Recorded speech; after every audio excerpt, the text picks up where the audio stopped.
ভবানীপুরে ফল নিয়ে শুভেন্দু অধিকারী এক প্রকার আত্মবিশ্বাসী বলা যায়। প্রথম ও দ্বিতীয় রাউন্ডে তিনি লিড পাবেন এমনটা তিনি দাবি করছেন। তৃতীয় থেকে পঞ্চম রাউন্ডে মমতা বন্দ্যোপাধ্যায় এগিয়ে থাকবেন বলে তিনি দাবি করছেন।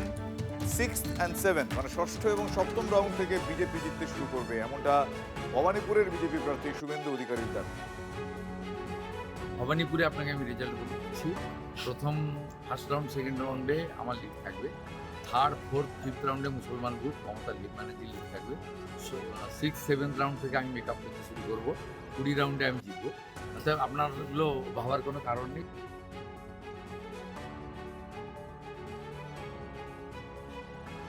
আপনারা শুনলেন শুভেন্দু অধিকারী, তিনি কিন্তু রাউন্ড বাই রাউন্ড প্রেডিকশন করছেন। তার আত্মবিশ্বাস তার মন্তব্যে, তার বক্তব্যে সুস্পষ্ট। তিনি বলছেন যে ভবানীপুরে তিনি জিতবেন। শুধু তাই নয়, ফার্স্ট এবং সেকেন্ড, প্রথম এবং দ্বিতীয় রাউন্ডে তিনি লিড পাবেন বলে দাবি করছেন। তৃতীয় থেকে পঞ্চম রাউন্ডে মমতা বন্দ্যোপাধ্যায় লিড পাবেন বলে তিনি দাবি করছেন।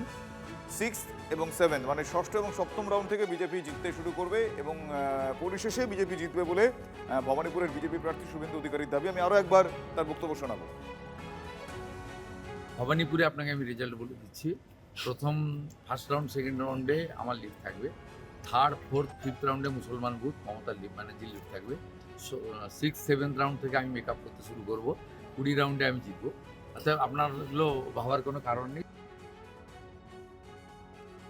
আপনারা শুনলেন ভবানীপুরের বিজেপি প্রার্থীর শুভেন্দু অধিকারীর দাবি। এই মুহূর্তে আমার সঙ্গে টেলিফোন লাইনে রয়েছেন তৃণমূল কংগ্রেস মুখপাত্র শান্তনু সেন। শান্তনুবাবু, আমি আপনার কাছ থেকে জানতে চাইবো যে এর আগে আমরা নানাবিধ প্রেডিকশন দেখেছি, ভবিষ্যৎবাণী, যে সেক্ষেত্রে বেসিক্যালি যেটা বলা হতো বা তারা প্রার্থীরা দাবি করতেন যে তারা জিতছেন।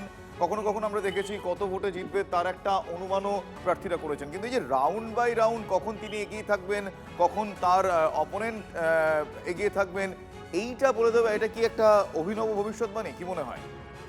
না, এটা দুটো ভাবে উত্তর দেওয়া যায়।